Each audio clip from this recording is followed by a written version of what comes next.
हरे कृष्णा, राधे राधे। आज इस वीडियो में हम वृंदावन के बांके बिहारी जी के प्रकट होने की कथा बताएंगे और साथ ही जानेंगे कि मंदिर में मंगला आरती क्यों नहीं होती। संगीत सम्राट तानसेन के गुरु स्वामी हरिदास जी भगवान श्री कृष्ण के अनन्य भक्त थे।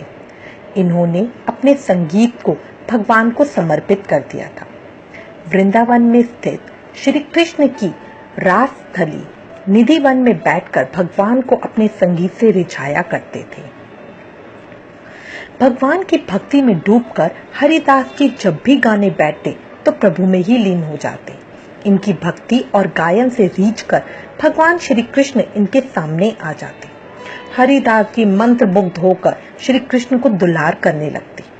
एक दिन इनके एक शिष्य ने कहा, गुरुदेव, आप अकेले ही श्री कृष्ण के दर्शन लाभ पाते हैं, हमें भी सांवरे सलोने के दर्शन करवाएं।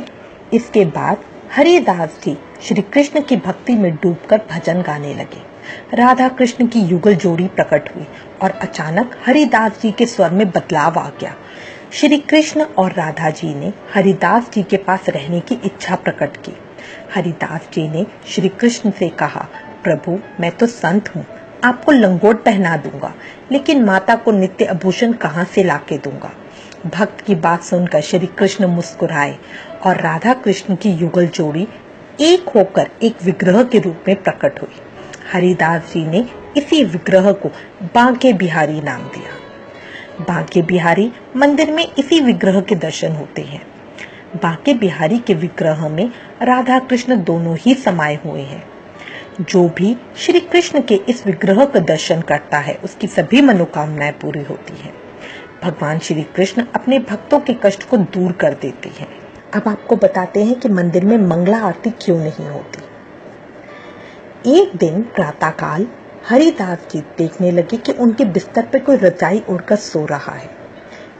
यह देखकर स्वामी जी बोले, अरे, मेरे बिस्तर पे कौन सो रहा है? वहां श्री बिहारी जी स्वयं सो रहे थे। शब्द सुनते ही बिहारी जी निकल भागे, किंतु वे अपनी चूड़ा एवं वंशी को बिस्तर पर रखकर चले गए। स्वामी जी वृद्ध अवस्था में दृष्टि जीर्ण होने के कारण उनको कुछ नजर नहीं आया।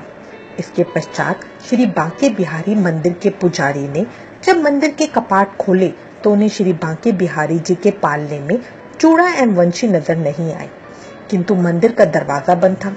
आश्चर्यचकित होकर पुजारी जी निधि वन में स्वामी जी के पास आए एवं स्वामी जी को सभी बातें बताई। स्वामी जी बोले, प्रातःकाल कोई मेरे पलंग पे सोया हुआ था, वो जाते वक्त कुछ छोड़ गया है। तब पुजारी जी ने प्रत्यक्ष देखा कि पलंग पर श्री बांके बिहारी जी की चूड़ा वंशी विराजमान है। इससे प्रमाणित होता है कि श्री बांके बिहारी जी रात को रास करने के लिए निधिवन जाते हैं।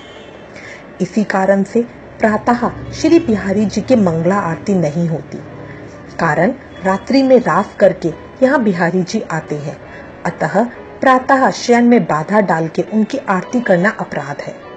यहाँ के गोसाइयों का कहना है कि ठाकुर जी नित्य रात्रि में रात से थककर भोर में शयन करते हैं, उस समय उन्हें जगाना उचित नहीं।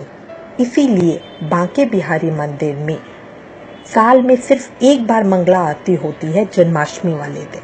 ठाकुर जी के दर्शन प्रातः 9 बजे से दोपहर 12 बजे तक तथा शाम को 6 बजे से रात्रि 9 बजे तक होते हैं। विशेष तिथि उपलक्षानुसार समय परिवर्तन कर दिया जाता है। बोलो बांके बिहारी लाल की जय। मैं उम्मीद करती हूँ कि आपको वीडियो में दी गई जानकारी अच्छी लगेगी। इससे रिलेटेड अगर आपके पास कोई भी कमेंट्स या सजेशन है तो प्लीज हमें लिखिएगा। Thank you for watching. Hare Krishna.